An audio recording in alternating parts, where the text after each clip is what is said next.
Tony Robbins again says it best. Is like change happens instantly.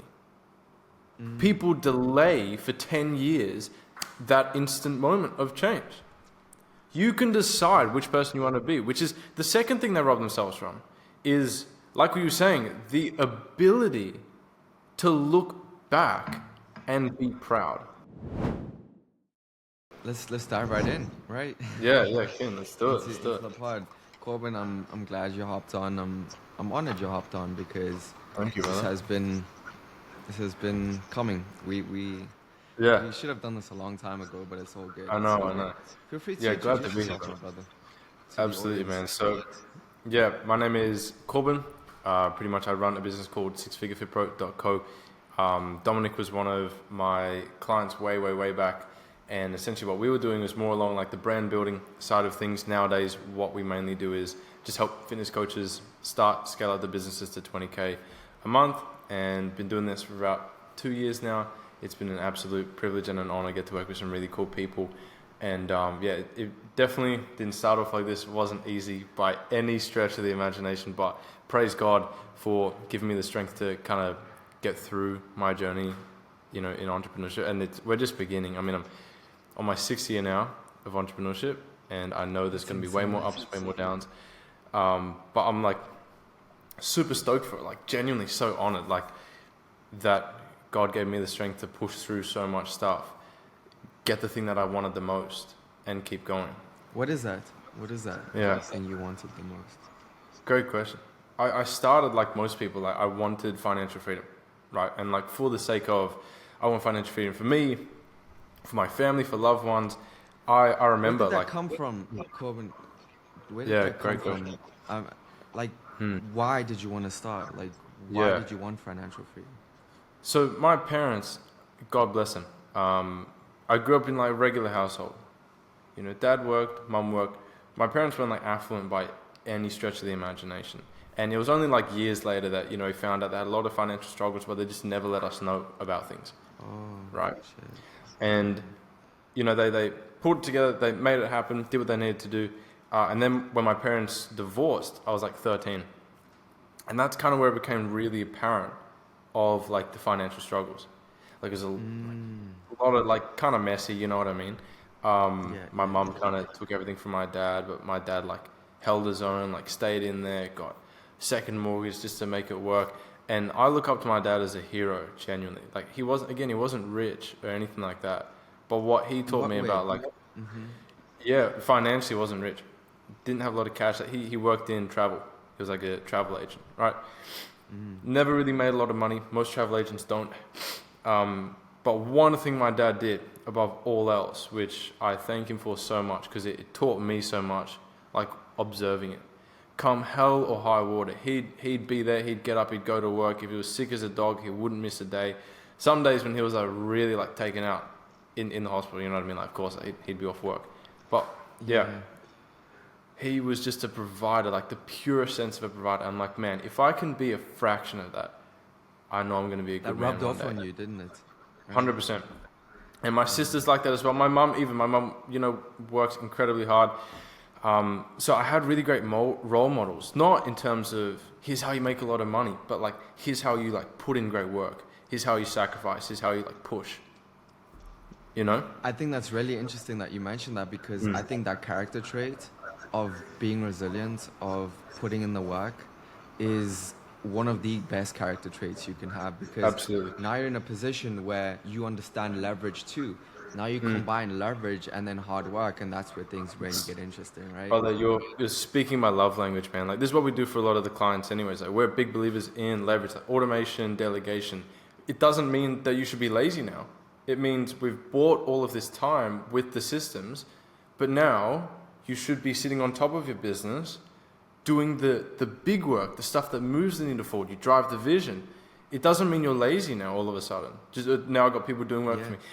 Like you can't be an irresponsible leader. And I'm so grateful to my parents and to God for the upbringing that I had, that I didn't come from a rich family, but they taught me so much. They role modeled so much about hard work for me. And I'm like, all right, this is how it goes. This is how it is. And so that desire, as you were asking earlier, like where the financial freedom thing came from, like why I even wanted that in the first place, was because I did see the struggle. That like you can't ignore it at the end of the day, right? And I always told myself like, Yeah. I personally want to be free of this. I want my family to be free of it as well. It doesn't mean I'm going to raise my kids rich, God willing, if I ever have, if God blesses me with children. Like, I'm not going to raise my kids rich, right? Yeah. Not spoiled. Yeah. I'm going to teach Why me not? something. Why not? Because, Brother, yeah. I don't know, you see it around, like you see how rich kids that come from rich families, they're just kind of handed everything. They have no idea how to earn anything. They have no value to the world, to the marketplace. It's just daddy's money. That will never come from me. Absolutely impossible. No way. You know what I mean? It's really interesting that you mentioned that because I grew up around some richer people and I never respected them because I was like, cool, your dad's giving you a Mercedes, but did you? No.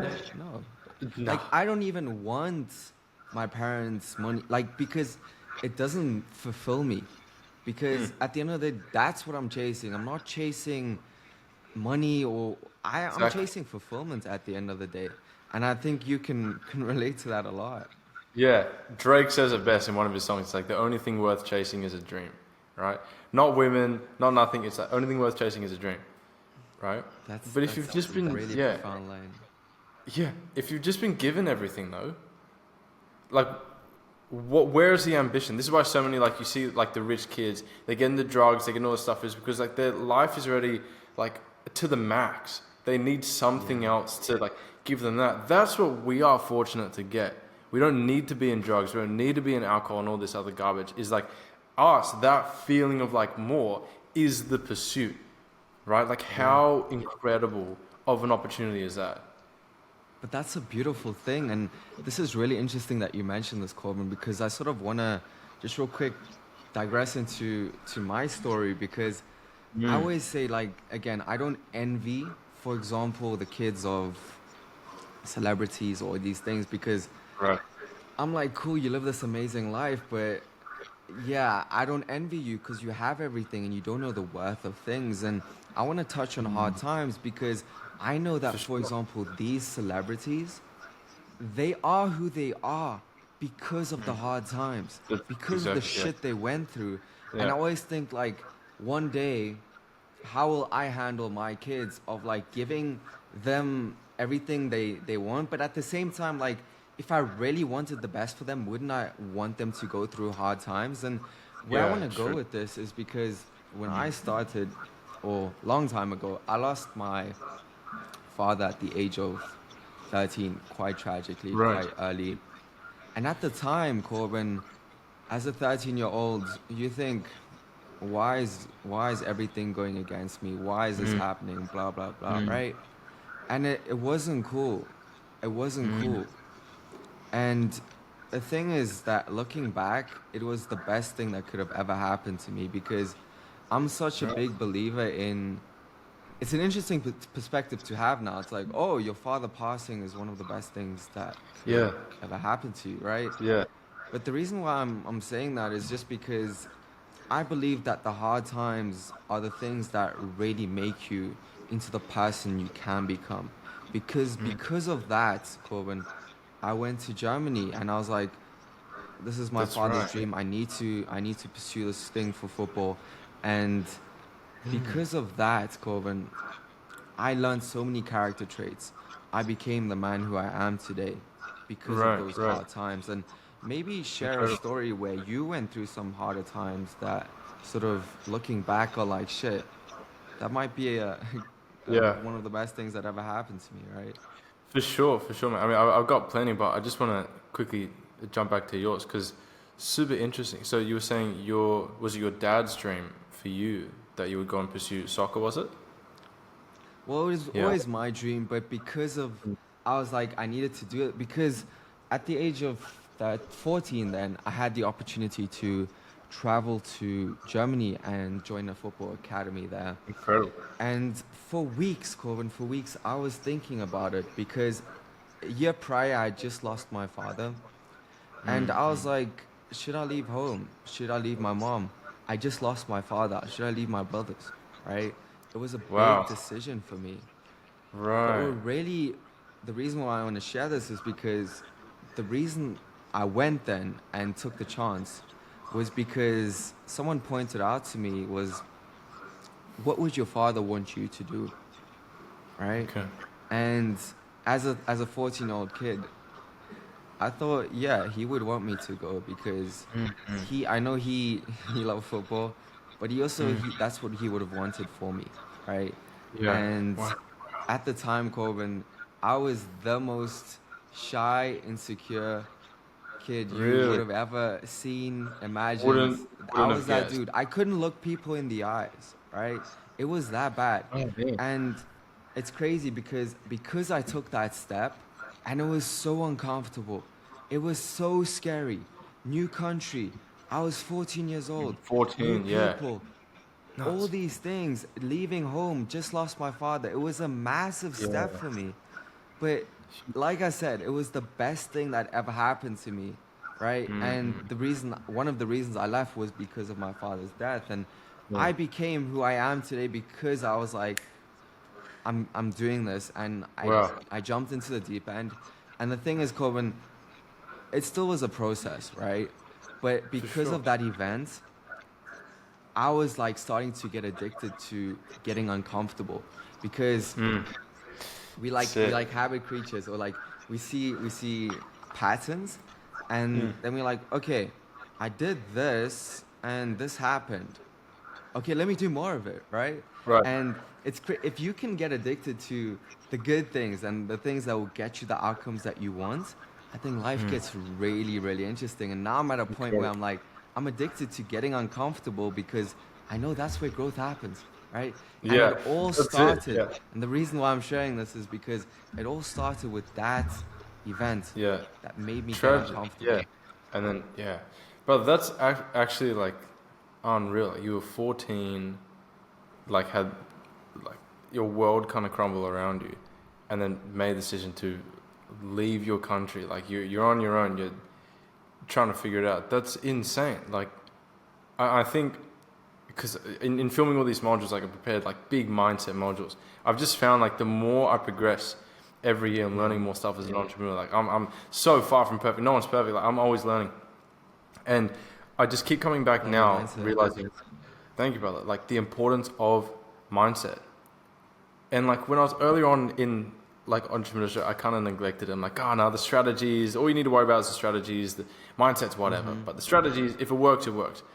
Being on the other end, teaching people, I've realized two people can get the same strategy, have different mindsets and get different results, right? It always happens.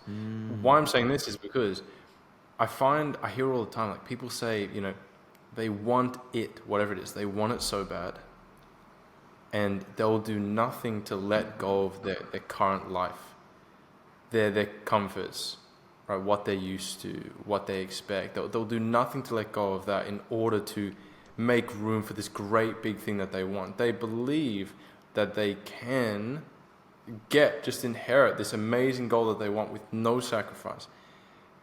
You at 14, like, did probably the hardest thing I've heard most people ever have to do. At 14 is nuts, right? To put yourself in that position, way out of your comfort zone, to pursue this dream that you and your dad both had, learn incredible skills, become who you are. I have no doubt, like you're like I was surprised chatting to you the other day, like how young you are and how successful you are. I'm like, that's nuts. That had to have come from somewhere. And I had no idea about this, this situation with your father when you were 14, right?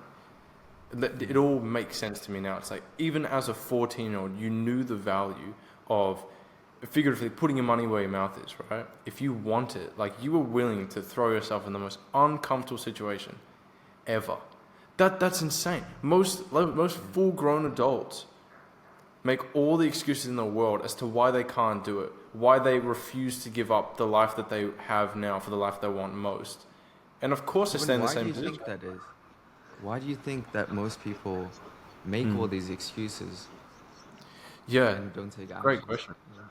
I was filming a module on this, actually. I'm like a really visual learner. I love drawing things out. Like, got a little, like, kind of like virtual whiteboard. I do all my modules on there. I love it. It's great.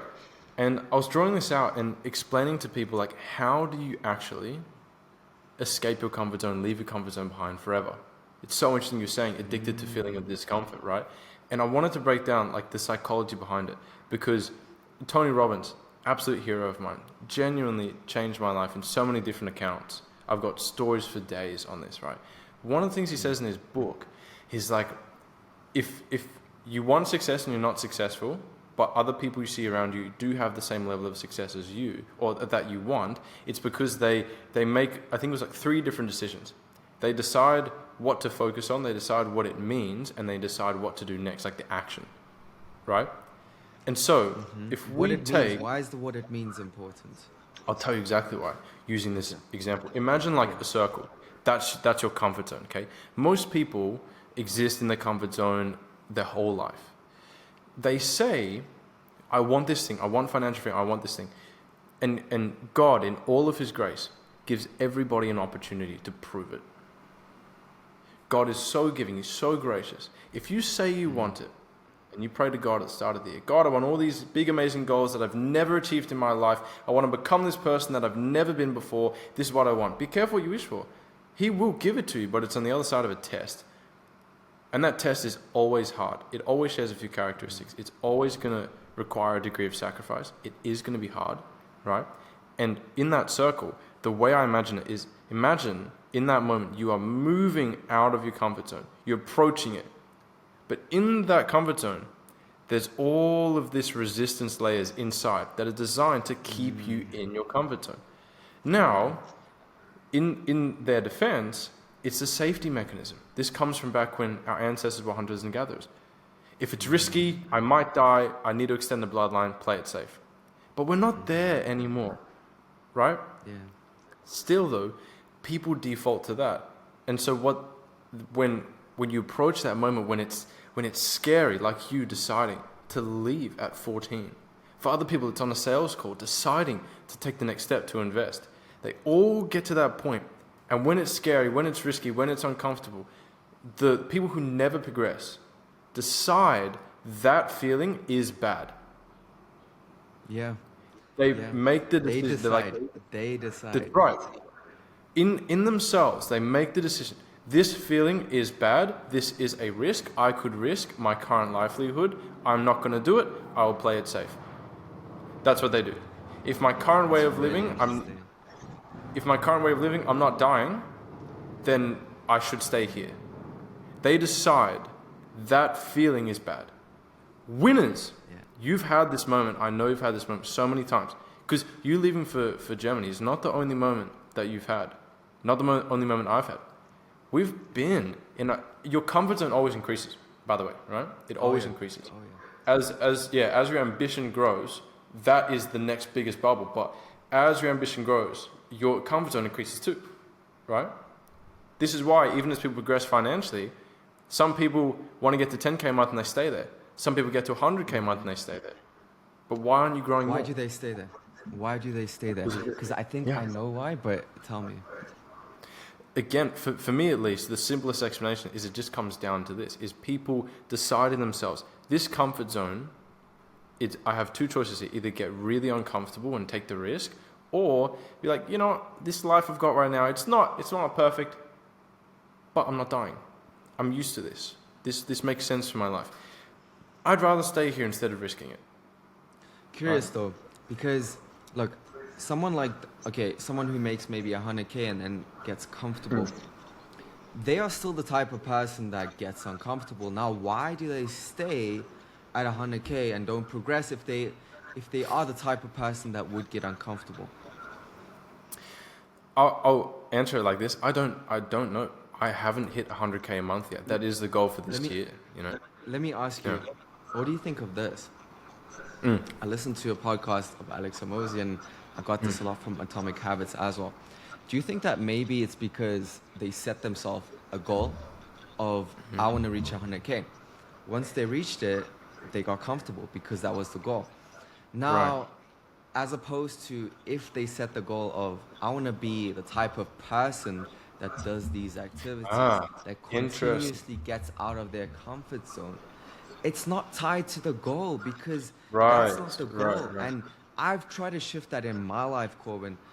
Yes, I want certain milestones, but for me, it's more important. What type of person am I becoming, right? What character traits am I building, right? And that is way more important than the outcome. And guess what happens? If I do reach 100K, if I do reach whatever goal I want to have, if I do get my six-pack, it's not like I'm stopping here.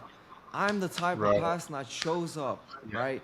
And it's kind of ironic because, Corbin, I think that is even more crucial to long-term success because getting too attached to an outcome, it can be very discouraging at times because let's say you don't reach it for a year, 2 years, 3 years. As opposed to if your goal is just, what person am I becoming? Okay, what actions do I need to take to become that person? Cool. If I showed up, I won. Like getting into shape, right? Okay, we know it's fairly, people overcomplicate it. If you want to lose weight, eat less, be more active, right? Cool. Now, if your goal is not to lose weight, but to become the type of person that is healthy and in shape, okay, have a look at a person who is healthy and in shape. What are they doing? Cool, let me do those things. If I'm doing those things, I'm winning. And the crazy thing is, you will get less attached to the outcome. You'll be even more successful because if you reach your outcome, you continue and you take it to another level because it's just the person you're becoming. And when you do then reach these milestones, it's a nice surprise. But it's not the goal to begin with. Beautiful. What's so your well perspective said, man. on that? Yeah, absolutely stunning. Beautiful, beautiful. I was actually chatting to a buddy of mine, and the way I describe it is I'm addicted to progress. Whatever I have to do, like the actions you took, whatever actions that I need to take in order to have that progress, I'll do. That, by the way, the beauty of it, it's a perpetual, like you say, it's a perpetual process. And you're fulfilled by the journey, right? Yeah. The destination is one thing, great, cool, 100K, it's just different numbers.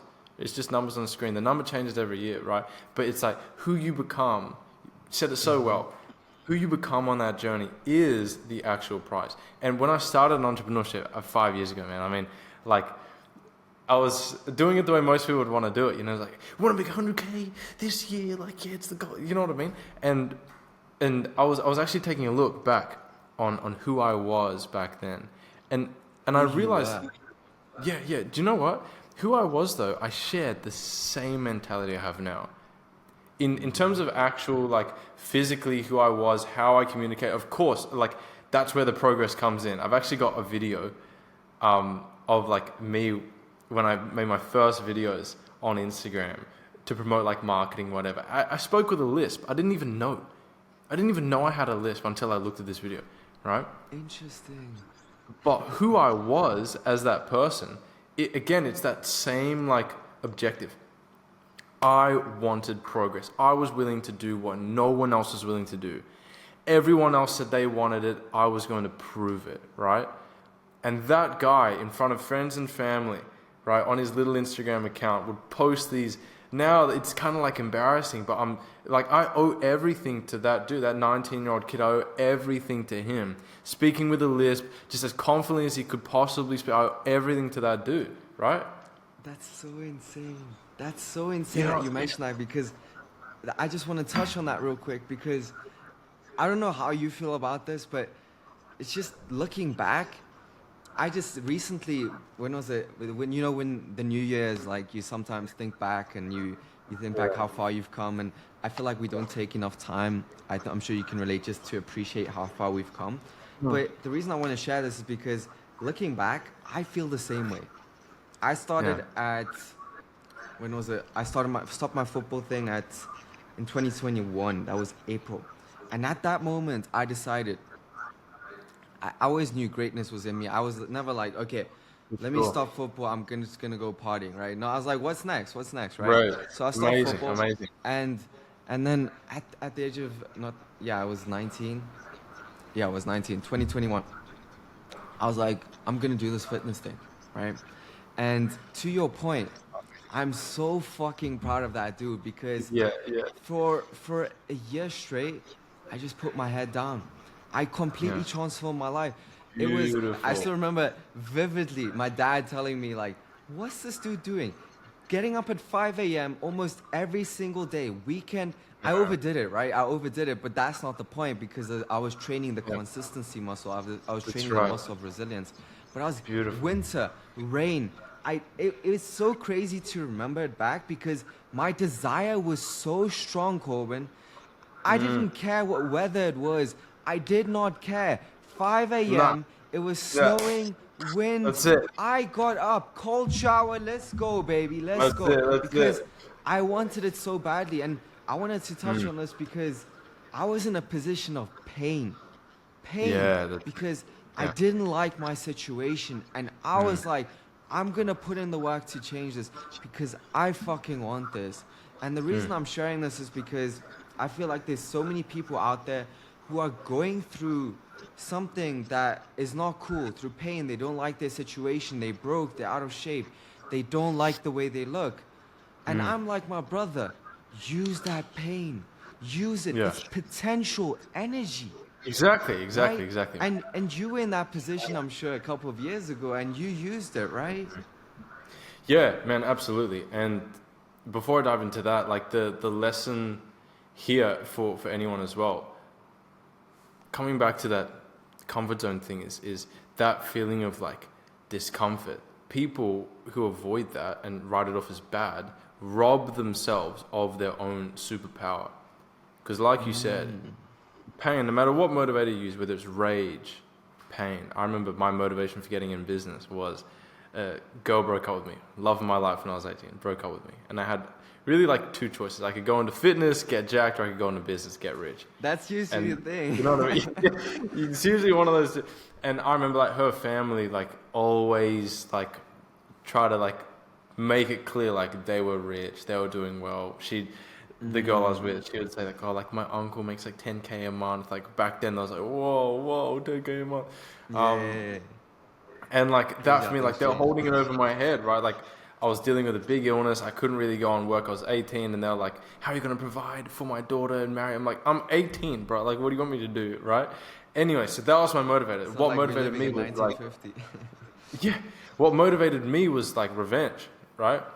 That was like the big motivator for me to get into it. Hermosi says it best, like use whatever you got. But people rob themselves of that. They rob themselves of two things, of that fire that they can have underneath them if they're uncomfortable. Great. Like, what do you think that people make a change when life is great, when they're going good?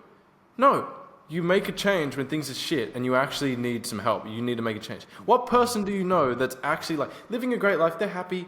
Why would they even need to make a change? If it ain't broke, don't fix it. The time you should make a change is when life sucks, when you're not happy with yourself, when you look in the mirror, when you're not happy with what you see, when you're demotivated, when you're depressed, when it's a risk to invest. That's the time you should do it.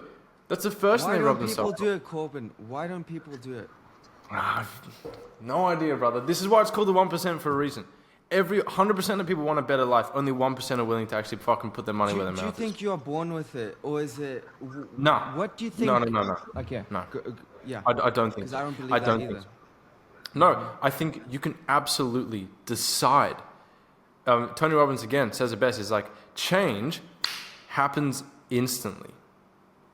People delay for 10 years that instant moment of change. You can decide which person you want to be, which is the second thing they rob themselves from, is, like what you were saying, the ability to look back and be proud, right? You're robbing yourself from that moment of you can progress, right? Let's just say, for example, right, all the programs we do, right, we typically promise people a certain result in a certain designated time frame. Okay, great. Yeah. Let's say they use the system, they chip away at it, but let's say they only really get like 70, 80% of the result. If it takes another 6 months and you actually progress, are you going to be upset that you progressed, that you made a change, that you became the person you never were before? Are you going to be mad at that? No, of course not. You're going to be fucking stoked. You're like, oh my God, like now I can have that moment of looking back. I've got those photos of when I was overweight, right? I have in my diary what it felt like. I had voice memos of when I was alone, when I had no partner with me. Now, I've got the six-pack. I'm able to attract the quality partner I want in my life. I'm happier. I'm stronger, right? In mind and in body. I'm the kind of guy that pushes myself. You're robbing yourself of that. Forget the six pack and that kind of shit. What you feel in that, you're robbing yourself of it entirely, right? Yeah. I just don't get it, right? Interesting, Cole. Like, because it's the story, right? It's the. I like telling people. Okay, cool. If you had a six pack when you were born, you're rich, and everything was going great. Where's the story? It's the story from rags to riches, right? That's right. And that's the right. thing. Like, if you're like right now, you're freaking broke, you're overweight, you don't see a light anywhere. Think about it this way. If you do get out of it, imagine the story you'll be able to tell. Imagine the people you'll be able to inspire. And back to your earlier point, Corbin, of people getting stuck in this one decision needs to change my life. And then guess what happens? They get stuck in analysis paralysis and they never move. Because they think of joining your coaching program and they're like, is this decision going to change my life? Is this one thing going to be the thing that's going to get me to the promised land? And Hormozi described it really well, Corbin. He was like, it's like a bridge. Think of it like a bridge. Okay, this coaching program is just a brick, but is it going to get you closer? Yes. So why would you be upset? Yes, it will. Exactly. Why would you be upset? But now you're taking action. And to really touch on this, when I started another part of my journey, which was the entrepreneurial journey, probably another really, I have like multiple. It's like the football, then the fitness, and then the entrepreneurial journey. And the entrepreneurial journey was actually one of the scariest ones because money is tricky because it's the thing that keeps you alive and it gets you the food and all these things like a house and a roof over your head. And there was a moment I decided, Corbin, I was working at the time for my parents and I was working at the bakery and they own a bakery, right? And I was doing that. I was earning not a lot of money, like 7,000 Rand a month, which is about $350, right? A month. Working 8 hours. I was like, yeah, this is fine. Going out on weekends sometimes.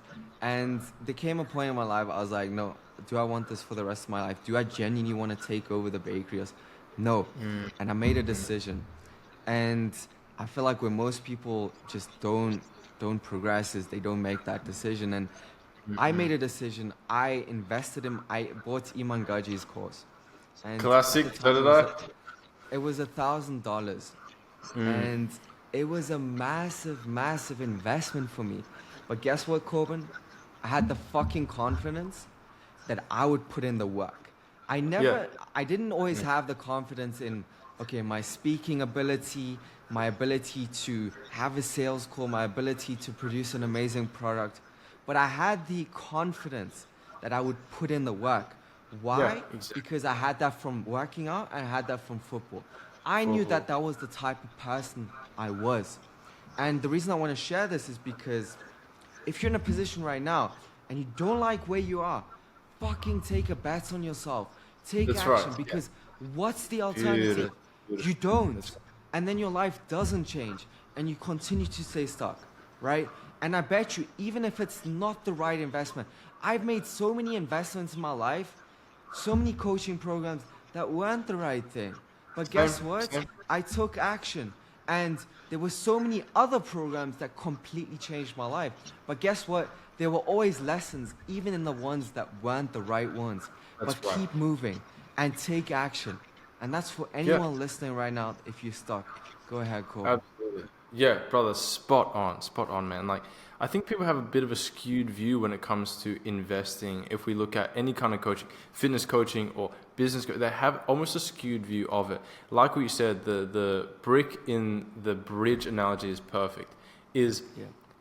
Most people, unfortunately, have never given themselves that moment where they get to prove who they are, right?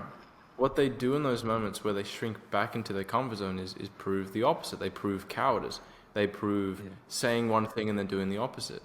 They keep lying to themselves. This is why you see for so many people, their aunties, their uncles, family members, they had dreams that they could never accomplish because when it came down to the wire, they did nothing about it. When shit got hard, they quit, right? Yeah. Like, people expect every investment you make to always pay off big. Every coach to always make you more money. Everything you do to always be perfect. Like, what business owner do you know who had a 100% success rate? It's impossible. It doesn't exist. Like, the losses are part of it, but people who aren't conditioned to that, and I totally understand there are people who just haven't had that moment yet. When you get into it, you understand this a bit more, but it's like, it's getting into it that's the hardest thing for people. It's never, ever, ever going to be the most perfect stream. If it was supposed to go like this, you start here and you end up here, everyone would do it. Yeah. But why is it called the 1% for a reason? Because if you look at that Nike tick, that's everyone's journey. You start off at uninformed optimism. This is going to be the one. This is it. Yes, let's go. And then there's always that moment where it drops down. This is the valley of despair, right? This is God. It's harder than you thought, right? That's right. This is God testing you, right? Because everyone, even the 1%ers that succeed, they all have that drop where it's like, fuck. You all have that moment. Every single one's got that moment. The winners make it. Because you have to understand it's part of the process. People are misinformed when they get into something, right? That could be our fault on sales calls. That could be their lack of their wrong expectations. People are misinformed when they get into something, right? They expect that, okay, well, the system you said is great. You've got all these case studies and results. You said you're going to be helping me. Well, like, why wouldn't it just be like this? It's never like this. It's never, ever like this. It's impossible. Name me one, right? Yeah. It happens like this. And people freak out because, like, it's not supposed to be this way. It's not supposed to be this way. I never should have left my comfort zone. This is way more than I can handle. This is uncomfortable. It shouldn't be like this. This is where you make or break yourself. This is where winners are made. So if you are watching this and you haven't had that moment where you get to become the higher version of yourself, a capable person that you've never been before, this is that moment. This is actually what you buy.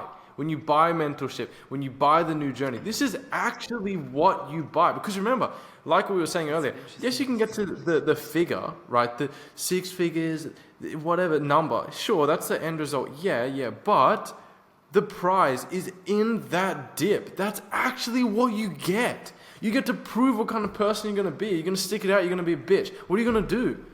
Right? That's actually the prize. You get two. You get that moment of building yourself and getting the check. If you actually stay in it, you don't quit. Yeah. You know what I'm saying? Yeah. That's a really, because I just think like, I have a sticky note on my thing. I have a lot of sticky notes because I feel like we need to be reminded more than we need to be taught. And I have a little note there. I'm like, don't be a bitch. You ain't done shit yet. And it's just a reminder of, bro, you ain't done shit yet. But for me, the main thing is the way I get myself through those hard times is like, you know, it's hard right now. Okay. This is when everyone stops. This is when everyone stops. Oh, you that dude? No. You're different. Yeah, exactly. You're different. Exactly. You cut from a different cloth. This is right. when everyone stopped. And you know what? That's I'm it. going to smile through these hard times because I Yeah, know that's it. I'll look back one day and I'll be like, fuck, I'm Talk your fucking proud shit, Dom. of that Talk your dude shit. who got That's through it. that shit. You know what My I'm saying? man. Great shit, brother. Great shit. And something else, actually, I made this video just the start of the year. It's something that I learned. And it was like an identity shift I actually went through at the beginning of this year. I noticed it too in like the content that I made last year versus now in this year. Now my content, I'm much more aggressive. In what way? In my more unwillingness. Controversial? More... I'd say in my unwillingness to tolerate bullshit, excuses, that kind of thing. Like your We're message? both in message, just in my delivery, my tone. Like, we're both in coaching, brother. We know what it's like. You know what I mean? People give you whack-ass excuses all the time, say why they can't get it done, and then have the audacity to say, someone else won because of these reasons, and I'm not like that. I have it harder. somehow they're supposed to make their life better, right? At these days, I realize I have a very low tolerance for that because I'm here to produce winners, right? I am at certain times as a coach, it is our job to call people out, to help them progress. You have a choice. You can be offended by it and shrink back into your comfort zone, or recognize that, hey, I'm uncomfortable. This is a great sign. I'm about to exit my comfort zone. Get the thing. I should listen. So what happened at the beginning of the year, I went through this identity shift. All of a sudden, I remembered, if you've ever heard this before, let me know, but people always say ultra successful people have three things in common. They have like a superiority complex. They feel they're better than other people, right? Number two, they have crippling insecurity that they're not enough, right? Which is kind of the opposite. And then number three, it was something else. Can't even remember, right? But it was that first one. It was the feeling that you were better than someone else. Yeah. I have a caveat here. Right? Yeah, go ahead. And I heard that for years, and I'm like, no. I don't want to feel like I'm better than anyone else. Everyone's different. Everyone's got their own story. I don't want to feel like that, right? I've changed this, actually.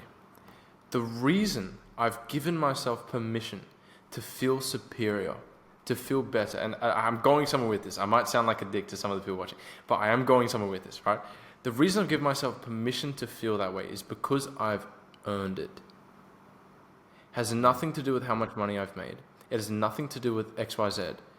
No numbers on the screen. It's because I do, not even did, past tense, I actively do the shit that all of these entrepreneurs say they want but are not willing to do.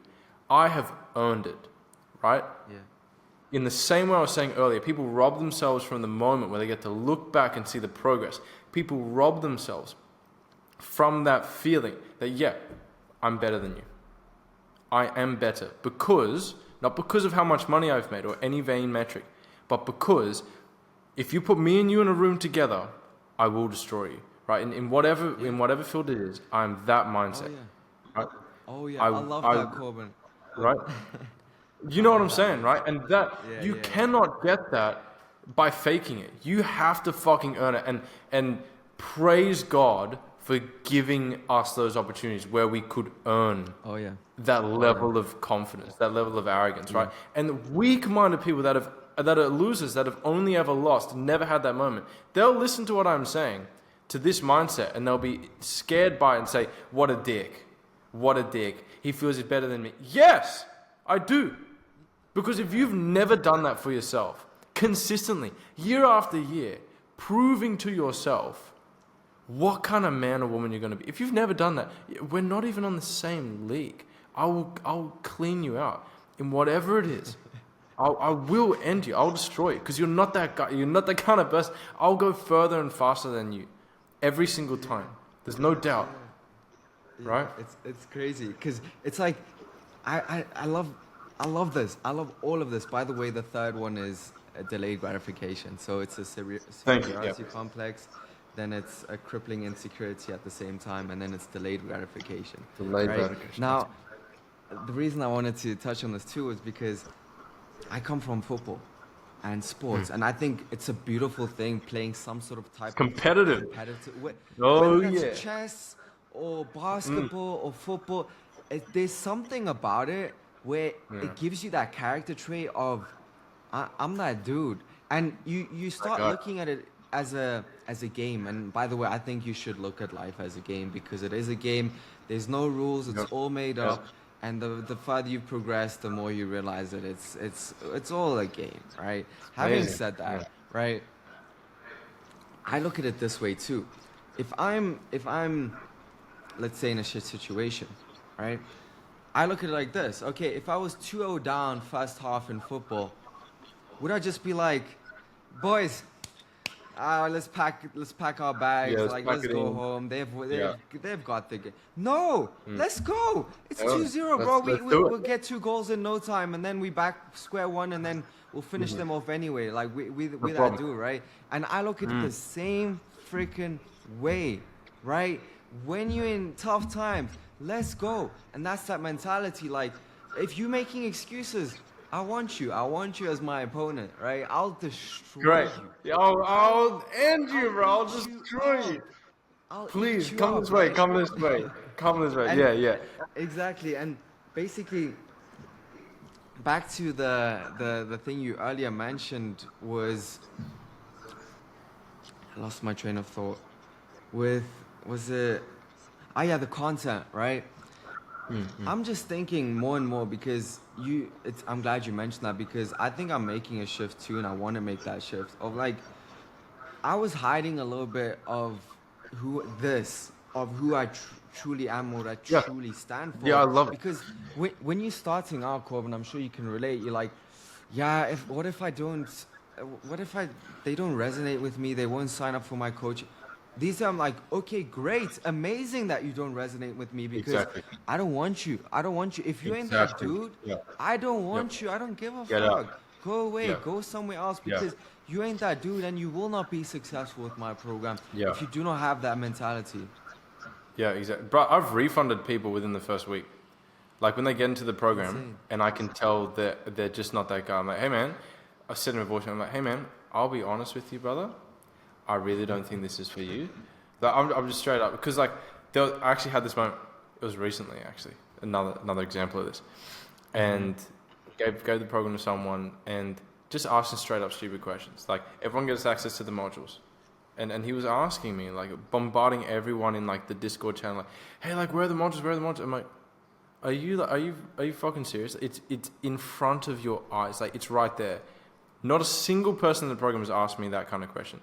And, again, like what you're saying, in the beginning stages, you kind of just roll with the punches. Like, oh, yeah, hey, man, it's over here. Like, I called him up straight away. I'm like, hey, brother, I'm going to be honest with you now, right?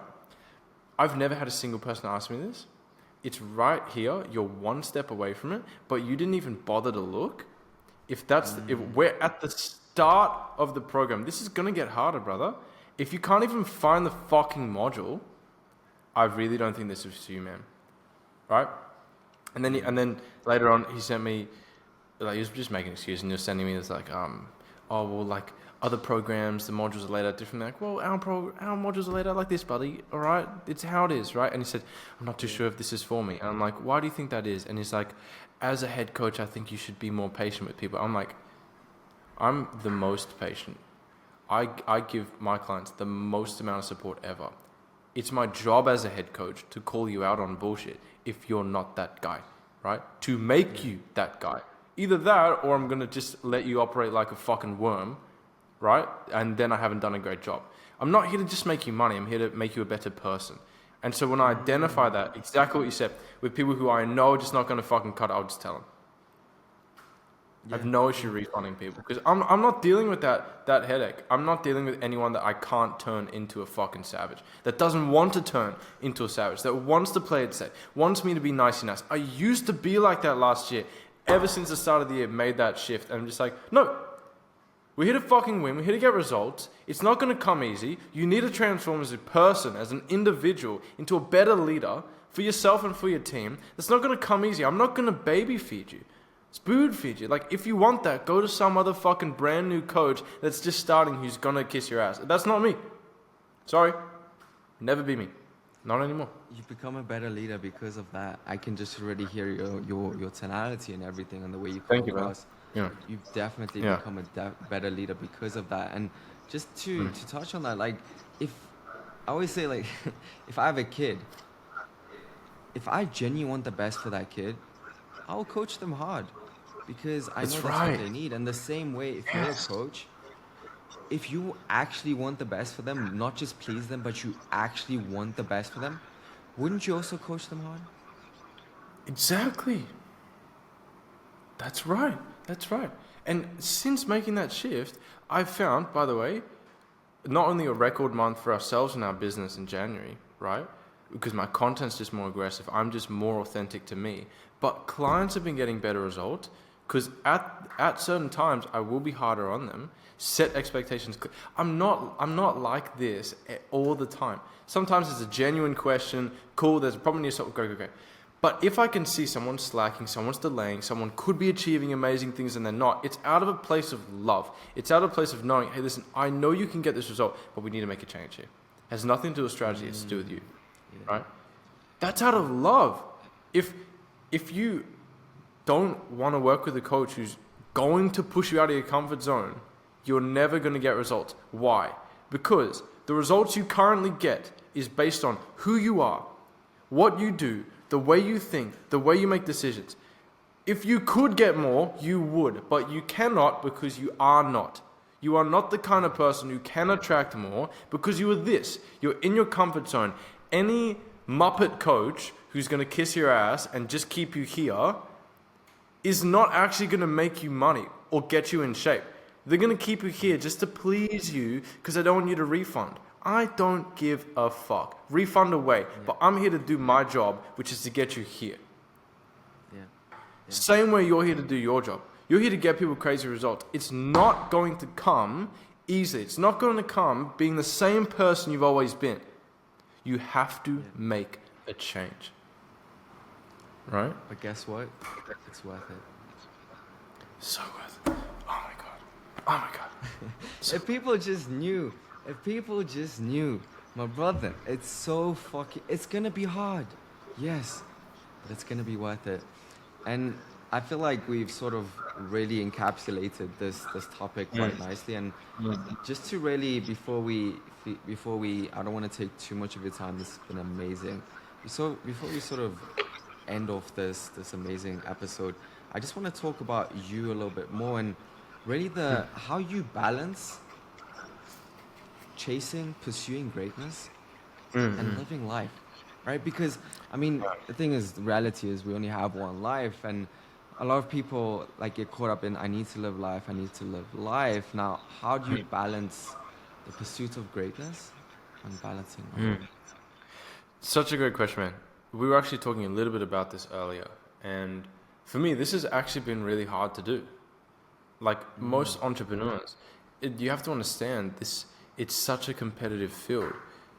Like, everyone's competing for the same price. You have to be now more than ever. You have to be all in. And so for so much of my life, I've been all in on one direction, just in business, just in entrepreneurship. And I neglected so much of my life. And it hit me like a freight train, again, all around January, right? I've now been in Thailand for a year. Praise God, right? Yeah. It was a really hard time making that transition, for sure. It was really, really, really difficult, right? Had a lot of difficulties, right? Yeah. And it was just always kind of in on edge, got to do this, really tough. And then it got to the point where I've been now fully set up for a while. And still, I looked at my life. I live in Bangkok. And got this really nice view, just like the whole kind of city, the river, everything. And I looked and I'm like, I don't feel anything here. Like, I don't feel happy. I don't feel fulfilled. I feel more stressed out. Like, I don't actually feel anything. And my buddy is on the trip to Bali with me. He has such a great perspective on this, because he's like how can me and you look at the same view, and I'm just soaking in the gratitude. So grateful to be here, and I just cannot feel it. Right? Yeah. And that hit me. I'm like, damn, I don't want to live life like this, because then it's just, yes, I know I'm progressing as a person, as a leader, that's all fantastic, and I'm progressing in money, that's great, but if I'm not actually enjoying this life, then what is the point? And so it all just came crashing down, and it really hit me hard. I'm like, fuck, I hate my life. Not in the sense of I want to end it all tonight. Not like that. It's in I'm not happy. I'm not fulfilled. Yes, business is great. I know I'm a great person. But so what? I don't wake up and I'm not stoked. So what needed to change? And I realized, again, my life was leveraged so far on the business side. I didn't make room for anything else. And I actually watched this video from my first ever mentor, right? When I was, I think 16, I bought a Forex trading course. It was $300. First ever mentor. And he hadn't been creating any content for a while, and he posted this one video and he said, I made $1.2 million and I actually had fun. And I'm like, huh. And I watched this video and he said this one phrase: it just made everything like make sense. And he said, this past year, I didn't optimize for revenue. I optimized for life enjoyment, for fulfillment. And when he said that, is like, I didn't optimize for revenue to make the most amount of money. I optimized for life enjoyment. And what that looks like, optimizing for something, focus, is more about what you eliminate, what you don't do, than what you do. And so what he gave examples of is like, when I saw a business opportunity come up and I knew it would make me not have as much fun in my life and enjoy my life, even though it could make me more money, I didn't do it. When I could have brought on another client who I knew was going to be a headache, I didn't do it. That didn't align with me anymore, right? Yeah. And he still cleaned out $1 million in the past year, and he enjoyed it. And I'm like, wow, what if yes, I want to make more money than ever, of course, but what if I actually optimize for like enjoying this life?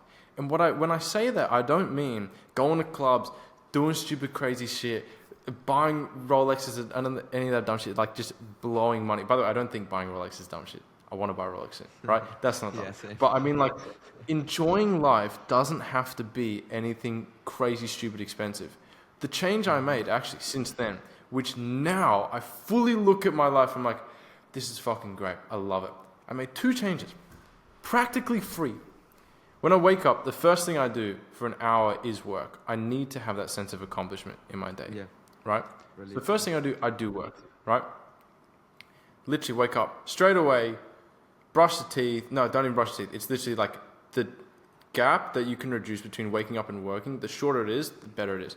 So I literally wake up, bathroom, straight to work. Like within 5 minutes I'm working, right? Still rubbing my eyes, whatever, who cares? Work for an hour. After that's done, I'll go and walk to the coffee shop down the road, right? Previously, because I was optimizing for the time, I'd just make the coffee at home. But I'm like, you know what? I'm just going to go and buy it, right? I know Gary Vee says, don't buy the coffee, whatever. I'm buying the coffee, motherfucker. I'm doing what I want to do. So I walk down the street. They know me by name. They know my order now, right? I went from just drinking straight black coffee at home, like real diligent, like now to actually enjoying it, right? It's a really fucking girly drink, but it's an iced caramel macchiato with extra caramel. Let's go. Less milk. You know what I'm saying? You know what I'm saying? I like what I like, all right? Fight me. So I ain't here to judge. I ain't here to judge, right? I enjoy it. Makes me happy. It's practically free. It's $5, right? Then I come back to the condo. I grab my Kindle, my book, right? I'm taking like a mini speed reading course, and I'll sit out on like this balcony. I've had access to this huge like terrace. It's all mine. I'm the only one on my floor. I've had access to this huge thing, and I never used it. Never used it. And I'm like, fuck, I should probably just sit outside. Sit outside, soak up the sun, do the speed reading thing, drink my coffee, and then after that, I now take out an hour away from work just to do those 2 things. That one shift has made me enjoy my life so much more. It's practically free. Right? Holy shit. Right? Yeah. But now it's just like, yeah, I could take that extra hour to work more, maybe an extra sales. Okay, whatever. But if I'm doing all this stuff and I'm like deeply unfulfilled, why does that matter? Who cares? Right? So that cheap ass coffee in the morning, reading my Kindle, getting better at speed reading, go back then after the hour's done, and then get back to work. Sweet! Back in the game. Yeah. I even went so far to the point of I used to like leave my calendar open in the evenings from like 7 p.m. till 10 p.m. for sales calls for the American time zone. I even made a really big decision there that, you know what, I want to have my evenings. Because when I do these sales calls, then I fuck up my sleep, and then the whole day is ruined. I'm like, no, I'm optimizing for health. I'm optimizing for enjoyment in my life. And I cut out those time zones. So now, unless it's a special circumstance, I don't do calls in the evening. Yeah, I know I'm missing out on some calls. I can just hire a closer at the right time. They'll take US times. I don't care, right? In doing that, again, I had a record month last month. I've enjoyed my life way more, right? And there's still plenty of time to work. Don't get me wrong. I'm still fucking busting my ass, right? But I just made the decision that I am going to put my foot down and have, in at least my top 2 priority, is some kind of fulfillment outside of work. And it's not expensive, right? Yeah. Corbin, I want to touch on something there, 2 things, right? What I've noticed is, because this is maybe a belief I need to shift to, and I think it's really, really interesting that you bring that up. I think we, as humans, we do really well under pressure. Like, do you remember when you were back in school and you had a project due in like a day, and you somehow made it work? Yeah, You don't know how, but you made it work, right? Yeah, now, the same thing here, right? By you taking your evenings, by you taking that hour after you work for an hour to have the coffee, read, aren't you more focused? Aren't you more just so much more locked? Because you know the time is limited, as opposed to I have the whole day to work. Bro, how much spot more on. are you locked in? My God, yeah. I didn't even realize it until you mentioned it. But before, when my life was just optimized for the one thing, like there are like moments of downtime or when you're on the phone for a little bit. And I really like, if I actually just calculated all that time, that would be the equivalent of getting the coffee, reading, or doing whatever, right? And so now, exactly what you said, I'm just more intentional with the time, have less time at my disposal. Great, well, now I actually need to prioritize, go hard, right? I agree 100%. Yeah. It's spot on. Yeah, that's insane. Now, the other thing I wanted to touch on was, because I feel like I struggle with this limiting belief maybe, is my snake, right? And this tattoo, people, it's funny because people in South Africa are like, you like snakes? I'm like, no, not necessarily. That's not the reason I have that. The reason I have that tattoo is because of someone that means a ton to me, and that is Kobe Bryant. And the reason he means a ton to me is because what I respected about him so much. If you don't know, he passed away tragically in 2020. Crash. Yeah. And what I respected about him so much is his undeniable pursuit of perfection and of greatness. He was chasing God, pretty much. He was chasing Michael Jordan, who was pretty much had the perfect career, right? He was untouched in the final. He broke so many records. He was chasing. Kobe Bryant decided, I'm gonna chase Mike. I'm gonna chase Mike. Right. And he had this drive. He was willing to do whatever it frickin' took. And basically what this represents is the Mamba mentality. And the Mamba mentality means showing up for yourself the best you can every single day. And that's what it represents. And that's why I have that tattoo. And the reason why I want to share this is because I sometimes get very caught up in Kobe Bryant. For me, I don't know, I sort of had a different perspective shift quite recently because he slept 4 hours a day most days, right?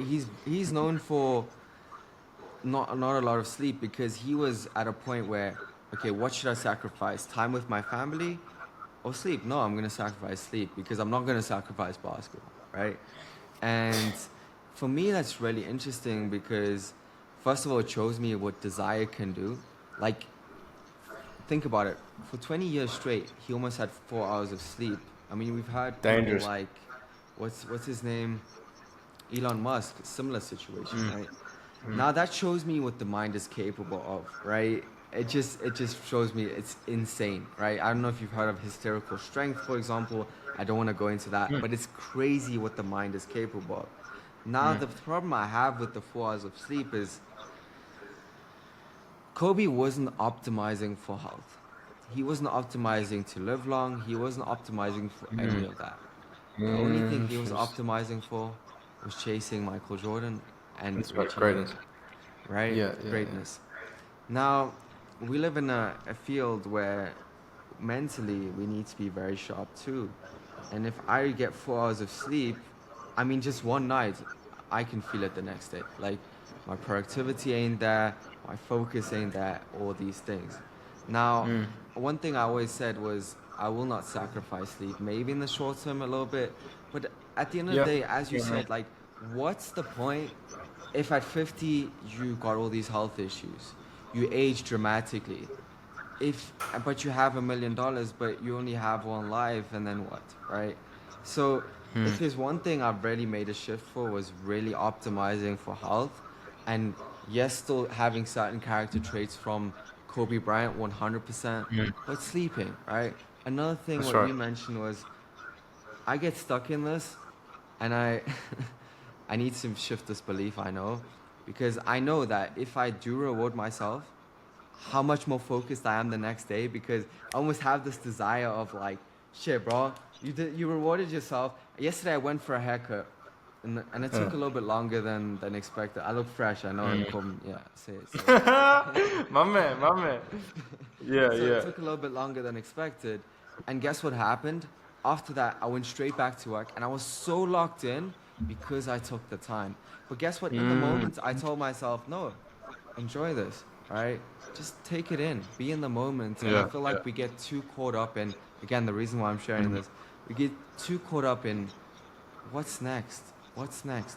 And we don't take the time to enjoy the moment, right? And I agree, it's man. a really interesting, because you sort of, we spoke about this a couple of weeks ago, which was actually the reason we hopped on this podcast.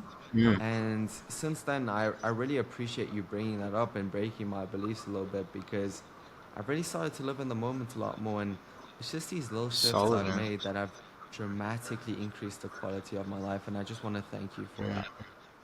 Oh, brother, my absolute pleasure. Thank you so much. I actually learned this from someone who lives in Bangkok as well. Very successful guy. His name's Jack Hopkins. Yeah. You may know him. He's always been known as like the CEO of testosterone. Right? I know, Jab. Are you are you his friend? No, I'm not his friend. I know Oh, of okay. him. I went to a couple of his fights. Okay. You know him personally? Yeah. No, I don't know him personally. I've Right, watched right. some of his YouTube videos. One of the things that he said on his stories, I caught it once. Beautiful. And he said, because his journey was so interesting as well. He went to Samui, like broke as a joke, and just built up this personal brand. And now he's Yeah. Jack Hopkins, right? And he said, it got to a point where I realized I'm not going to wait for riches to be happy. I'm just going to be happy now. And I watched his track record. He just fucking exploded. Personal brand, income, fulfillment. Like, he just exploded. And I'm like, I want that. Like, deciding to be like, I'm not going to delay it. I'm going to be fulfilled now, and money will come to me. Yeah. That shift is incredible. And to kind of bring this full circle, like I actually posted on my Instagram. It was like for a birthday post, right? And one of the things that I mentioned there was one of the lessons I've learned is success. Imagine success like a woman, okay? Like a beautiful woman, high value woman, right? She ain't getting with no scared cowards, scared to take the lead, don't have the stomach for it, don't got the balls to make the decision, right? She ain't getting with those guys. She's also not getting with the needy guys that need her. She's getting with the guys that they're on their mission, they know who they are, strong, they're confident, they're a capable leader. She's going to feel safe with him. She's going to feel like this guy can grow me. I'm going to grow with this guy. He's not going to squander me, right? If I give myself to some loser, it's all going to be over, right? I'm going to be depleted. No, I'm going to give myself over to a capable leader. But someone who's not needy for me, right? Someone who's going to sacrifice for me, work hard for me. Essentially, imagine now this woman's part of your family. You're providing for them. Someone who's going to go to fucking war, right? Get the job done. That's who she wants. But someone who's not like needy for her, right? Yeah. And that to me like resembled like Jack Hopkins' mindset. Is like, I'm not going to wait to be happy, wait to be fulfilled before I have money. I'm going to be happy, fulfilled now. Money will come. And when I made that shift at the beginning of the year, again, more money has come. More fulfillment has come. more opportunity have come my way. It's like, I never had this level of abundance when I was like, need to sacrifice. Like, you know, never had this kind of certainty in myself in the attraction that I know is between me and money. She fucking loves me, right? Yeah. She's all over me, type shit. You know what I'm saying? So it's like that, and that for me has been like just an incredible shift. You know what I mean? That coupled with, of course, working hard, working my ass off. If there's any like downtime, all I can think about is just building. All I can think about is work. Like me and my buddy, I was trying to wrap up work. I'm trying to like finish all the modules, that kind of thing, and then like sunset, no more daylight. I was like fucking pissed. I'm like, oh my God, like I needed to finish this shit. Fuck. And then we drove, went to some bar. All I could think about from the second I left was like, oh, I just want to get back home. I need to work. Right? That I don't consider needy. That's a passion for building. I just want to build. Nothing else interests me but building. Of course, I'm still fulfilled. I'm out here in Bali. We get to go on little cruises. I'm fulfilled. But the thing that fulfills me the most is building. Like, to kind of answer your question at the start, like how do I balance it? It's definitely not even. I definitely put in more work than I do like take a step back and enjoy it, but I love it that way. Like each to their own. Some people need that, you know, hard 50-50 balance to be in the game. That's not me. I need to like be building. I need to keep at it. That's my thing. But then balancing it with like coffee and reading, like sweet, I'm good to go. Right? Yeah, that's a really interesting perspective. Most people are like, that's not living life. I do that every day. Yeah, I fucking love that. That to me is but exactly. And I just think back to, Corbin, what are we optimizing for? We're optimizing for happiness and fulfillment. And I'm not going to be anyone's judge. Like, if you want to, I don't know, go out every single weekend, and if you feel like that makes you happy, by all means, my brother, please, I'm not here to stop you. And at the same time, I'm optimizing for happiness too, because genuinely, I resonate with you so much. I would not rather want to be doing anything else than waking up on a Saturday morning, doing an hour of work, and then hopping on with you on a podcast, right? I love life, and I'm about to head to the gym, but I love it. I absolutely love it, and I wouldn't have it any other way because it fulfills me. For sure. And I'll be honest, for anyone watching this, that like, I remember hearing this from people when I started, and I was intimidated as, I'm like, I'm not like that. How do I get like, I was not born like this. Like, I would be watching an hour of Netflix for every 30 minutes of work I'd do, feeling accomplished, right?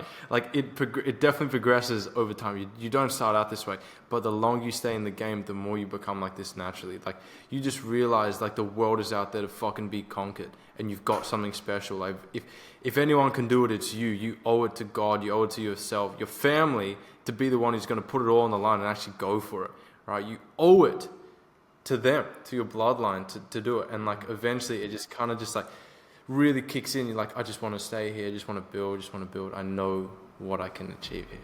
And that, like, when you have that confidence, you're like, none of the other shit interests me. I will say on the other side of the coin as well though, for the people who are like, nah, you know what, I want the Netflix, I want to go out and party, that's okay. Like you said, no judgment, live your life.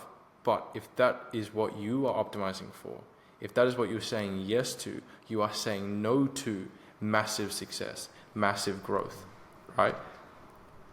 So don't complain about results you didn't get for work you didn't put in. If this is the life you want, live for the weekend and you're happy, go for it. I actually do envy a lot of 9-to-5 people who are set, they're happy, right? They've got their thing, it's no like high level of stress, the boss tells them what to do, like, great. Good on you, right? I'm thinning. My hair is thinning because of stress, right? I need to go to fucking Turkey, right? But like, if that's your life, that's what you want. Genuinely respect if you're content with it. But if this is your life and you're upset about it, you've only got yourself to blame. Like, make a change or stop moaning. You know what I mean? Yeah. It's always the cost. There's always a cost associated, and it's just what cost are you willing to live with? Short-term sacrifice, short-term pain, or the cost of regret? Exactly, man. I know what side I'm on, and I've worked for 5 years as an entrepreneur to build this mentality. I'm not going back. I can't. It's impossible. Yeah. Right. That's what, when I die, it'll be this that I'm most proud of. I'm already most proud of this up here. Right. Yeah. So I know what side of the fence I'm on. Right. Yeah. I know, similar to you, that because of the work we put in, because of the sacrifices that we have made and continue to make and will continue to make, we have earned the right to feel superior. We have earned the right to feel like we're the fucking G's, because we are. There's entrepreneurs and entrepreneurs, baby. You got to decide who you're going to be. That's it. Yeah. And just to end this off real quick, because you mentioned something quite profound, and then I think we can leave it at that. It's just for anyone listening to this who is, like I said, nowhere, starting out, and they really want it, right? Corbin mentioned something quite profound, because you said you weren't always like this. You did reward yourself with Netflix an hour and all these things. And the point I'm trying to make is, look, we all start somewhere, right? And being in the position we are in right now, which is absolutely nowhere, but it's somewhere, because I always look at it like we absolutely dog shit, because that's how I need to think if I want to get anywhere. But the point I'm trying to make is that if you're starting out, I need you to realize that the more you achieve, the more you think you can achieve. Yeah. So take one step at a time. Put one foot in front of the other, because I promise you, once you start achieving little things, you'll start to get curious to see, okay, I achieved this. This is amazing. What's next? What's next? But you need to get going. And once you get going, it's like a snowball. And once that snowball gets rolling, baby, it ain't stopping, and it's just getting bigger. It's that momentum. Spot on, brother. Well said. Like, for anyone watching, like, if you haven't been able to get out of your comfort zone and achieve something extraordinary, I was exactly in that position as well. I started just like that. I was a nobody. I had no like strong mindset, except I knew about work ethic from my parents, and then that only kept on growing year after year. The more I realized how important it was. But no one starts off like this. You build it. And that's the beautiful thing about this journey, is it's not about the dollar figure you make. It's about becoming the person who can make that dollar figure over and over and over again. So yeah. Beautiful. Let's end it off there, my brother. This was an absolute pleasure having you on. It was really an interesting conversation, a beautiful conversation. Time flew like crazy. I know, man. I know. Thank you so much. Absolutely. Thank you for having me on, brother. Thank you for everyone who stayed through and watched. If you want to follow me, it's at Corbin Sylk on Instagram. You can chat to me there as well. Dominic, thank you, brother. My pleasure. Love having you. For sure, my brother, for sure. And anyone listening who wants to start out their coaching journey, maybe as a fitness coach or anything like that, who wants to get into this, into creating the life of their dreams, independence, financial freedom, living wherever they want, and just creating their dream life. Corbin's your man. I trust him. So feel free to reach out to him. Brother. He just said his Instagram handle, so just that's where they can reach you, correct? At Corbin Sylk, or our funnel, sixfigurefitpro.co. You can find all the information there, some of the case studies, watch some trainings for free. That's our resources, brother. But thank you so much for having me on. Appreciate the plug. And I definitely will be chatting to you again soon, man. Thank you. For sure. Let's make it happen. Catch you. Bye.